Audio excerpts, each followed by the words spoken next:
sou Maria Isabel e hoje no nosso vlog no Dia em Que nós vamos falar sobre Ricardo Sandler, um super gestor, um super empresário. Pra estar nessa discussão, nós temos a Marina e o Scott. Então, para começar, vamos entender um pouquinho melhor sobre ele, depois nós vamos ter um quiz muito legal. Então, Marina, o que você tem para falar sobre ele, pra gente? Então, eu tenho que falar primeiro que ele é brasileiro, ele é um empresário mundialmente conhecido, mas ele é brasileiro, ele está aqui no Brasil e ele começou aqui dentro da empresa do pai dele. O pai dele tinha uma empresa de venda de peças do setor naval e aí tinha um setor dessa empresa que estava indo muito mal. E, em vez de fechar, ele assumiu esse setor e a empresa toda tinha uma característica mais tradicional de gestão, métodos mais fechados, tradicional. E aí quando ele entrou, ele sempre quis inovar nessa questão de gestão, né?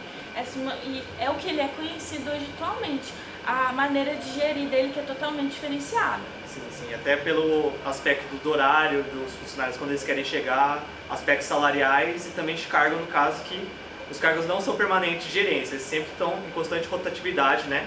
De acordo com os subordinados, no caso, ele escolhe e promove, né, quem vai ser o gestor naquele período de tempo que eles estão fazendo tal eleição, entre aspas, né? Então, o Ricardo Sandler também ele não é conhecido só na forma de empresarial, mas também na parte educativa, né? Onde ele realizou o projeto Lumiar, né? Onde ele faz com que as crianças aprendem o que elas querem aprender realmente, não o que as escolas impõem como uma metodologia padrão, né, de ensino. Então, normalmente elas têm a curiosidade de saber o que é tal assunto, então elas desenvolvem a partir do assunto que elas têm. Eu estava vendo uma reportagem que ele fala que é muito mais viável para um aluno ele perder uma hora jogando videogame do que uma hora aprendendo matemática. E às vezes o que ele aprendeu em matemática ele não vai usar na vida. E às vezes o jogo de videogame tem alguma maneira de aprendizagem, de linguagem, ou conhecimento em inglês, outras práticas. Eu vi umas fotos, vocês viram fotos dessa escola dele? As mesas são em círculos, então tem vários grupos dentro da sala, o que é bem diferente, sai totalmente desse método tradicional, o que é o diferencial dele, né? Outra questão sobre o Ricardo Sandler é que ele é um forte crítico da política. Em uma frase que surgiu e que gerou muita repercussão na mídia, foi que ele diz o seguinte: nunca se roubou tão menos no Brasil. O que vocês têm a dizer sobre isso? Então, é bem complicado dizer sobre isso, vai entrar um lado político e a gente está aqui para aprender administração, né? Mas o que a gente pode pegar muito nisso é que ele fala que ele sempre tentou vender para a Petrobras materiais, né, serviços, né, Scott? E aí, só que ele sempre, toda vez que ele tentava, não só nos últimos anos, mas todos os contatos que ele teve com a Petrobras, quem estava lá exigia uma propina para ele e ele se recusava a pagar, né? Ele não queria pagar isso. E aí ele cortou tipos de vínculos e basicamente isso que eu posso dizer dessa vez. Quer complementar alguma coisa? Não? Então, brevemente nós falamos um pouquinho mais sobre Ricardo Sandler. Quem quiser saber mais, que ficou interessado, pesquisa, se aprofunde no assunto. E agora nós vamos começar o nosso quiz! Uhul!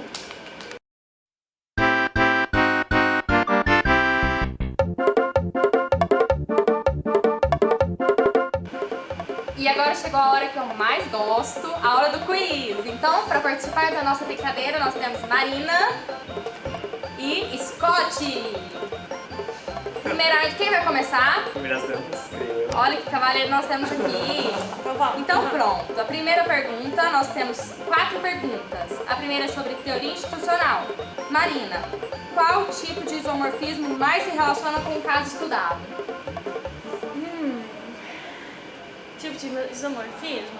Então, eu acho assim, que a empresa ela era toda baseada no isomorfismo mimético, porque o pai dele mantinha estruturas tradicionais, mas aí ele quebrou com esse isomorfismo mimético, inovando uma outra maneira de gerir.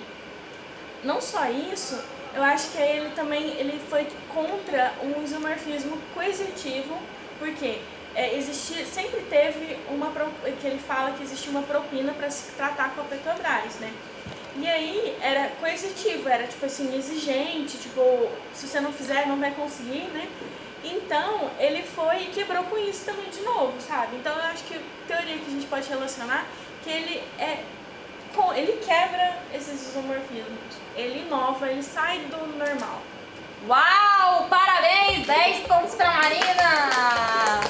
Segunda pergunta agora vai pro Scott e é sobre a teoria baseada em recursos. Vamos ver se ele vai dar conta de se sair dessa. Cite um exemplo e explique. Então, relacionando a teoria baseada em recursos, a gente pode pensar na forma da cultura, no meio da organização, né, que ele gere. Então, de acordo com essa nova cultura de fazer uma rotatividade entre os gestores, exercer o requisito de horário de trabalho, requisito de salário, pode influenciar nas práticas, né, organizacionais e até como uma forma de levar as competências organizacionais e isso gerar uma vantagem competitiva diante das outras organizações relacionadas no mesmo setor. Merece 10 pontos, pessoal? Merece! Parabéns! Agora, a terceira pergunta vai para Marina e é sobre a teoria dos custos de transação. Marina, a decisão do Ricardo Stengler envolveu incerteza? Se sim, relacione com a teoria dos custos de transação. Bom, como a pergunta é sobre teoria de custos de transação, eu acho que sim, né? Para mim poder explicar isso, né? E aí, eu acho que sim, porque incertezas. O que ele queria implementar, apesar de que a empresa do pai dele estava passando por crise, entrou em praticamente falência, ele teve que mudar, o que acontece? A nova gerência que ele estava propondo, a inovação que ele queria implementar era totalmente diferente do que era visto no mercado. Então poderia dar muito certo, como poderia dar muito errado. E aí ele poderia terminar de levar à falência a empresa do pai dele. Mas eu acho que isso não impediu ele, que aí ele continuou. Então, os custos relacionados, não só financeiros, eu acho que ele demandou tempo para poder planejar uma maneira de gerar rotatividade de gerentes, uma maneira de... Porque o funcionário, ele que escolhe a bonificação dele, o que ele vai receber, né? Porque ele não vai falar, eu mereço 10 mil, sendo que ele é um operador mais simples, não é. Então ele teve que criar também regras para limitar esse tipo de coisa. Então acho que sim, gerou muitas incertezas. Muito bem, Marina, mais 10 pontos. Agora, a última e quarta pergunta sobre teoria geral dos sistemas. É para você, Scott. Relaciona o caso com a teoria geral dos sistemas. Meu Deus. Primeira coisa que a gente vai pensar na teoria geral dos sistemas é que os sistemas são interrelacionados, né? E normalmente são abertos. Então, no caso estudado, a gente não vai pensar só no lado organizacional do Ricardo, mas na parte mais também educativa, né? Porque os sistemas são influenciados mais para a parte social. Não. Tempo! Passou a pergunta para Marina, porque ele travou no meio! Então, tem sistemas sociais e sistemas técnicos, né, dessa teoria. E aí, os sistemas sociais, ele engloba os sistemas técnicos. O que acontece? O sistema técnico é especialização, né, no setor profissional e tal. E sociais é o que abrange. Com a escola dele, a Lumiar, ele está mudando o aspecto social, ele está mudando na cultura. Então, isso vai afetar diretamente o sistema técnico. Aí, ele vai modificar isso, vai conseguir implementar uma cultura que é muito mais forte de ser desassociado, né? Bom, gente, então a nossa grande vencedora, Marina! As mulheres realmente comandam esse vlog, não tem jeito, nós somos realmente sensacionais, bate aqui.